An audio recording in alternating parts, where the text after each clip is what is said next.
தமிழக முதலமைச்சர் மு.க.ஸ்டாலினின் பிறந்த நாளை முன்னிட்டு அவர் தமது எக்ஸ் தள பக்கத்தில் பதிவு ஒன்றை வெளியிட்டிருக்கிறார். தமிழகத்தை தலைச்சிறந்த மாநிலமாக உயர்த்தியிருப்பதாக அவர் குறிப்பிட்டிருக்கிறார். இந்தியாவின் தலைச்சிறந்த மாநிலமாக தமிழ்நாட்டை உயர்த்தி காட்டியிருக்கிறேன் என அவர் தெரிவித்திருக்கிறார். மேலும் தனது பிறந்த நாளை ஒட்டி தற்போது முதலமைச்சர் மு.க.ஸ்டாலின் எக்ஸ் தளத்தில் பதிவு ஒன்றை வெளியிட்டிருக்கிறார். தமிழினத்தின் லட்சிய பயணத்தில் நம் பாதை மாறக்கூடாது எனவும், சூழ்ந்து வரும் சூழ்ச்சிகளை அறிவுத்திறத்தால் முறியடிக்க வேண்டும் எனவும், #டிராவிடியன் மாடலில் தமிழ்நாட்டை முதன்மை மாநிலமாக்கி முன்னேற்ற பாதையில் நடைபோட்டு கொண்டிருக்கிறோம் எனவும், தமிழக மக்களுக்கு பணியாற்றுவதே என் வாழ்நாள் கடமை எனவும் முதலமைச்சர் மு.க.ஸ்டாலின் எக்ஸ் தளத்தில் பதிவு ஒன்றை இட்டிருக்கிறார். முக்கிய செய்தியாக பார்த்துக் கொண்டிருக்கிறோம்.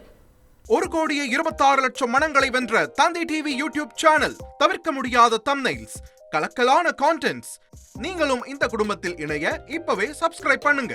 அசுரபலம் கொண்ட எங்கள் டிஜிட்டல் கரங்களில் உங்கள் விளம்பரங்களை சேர்க்க வாட்ஸ்அப் பண்ணுங்க. 8939888838. Email advttv@dttv.in.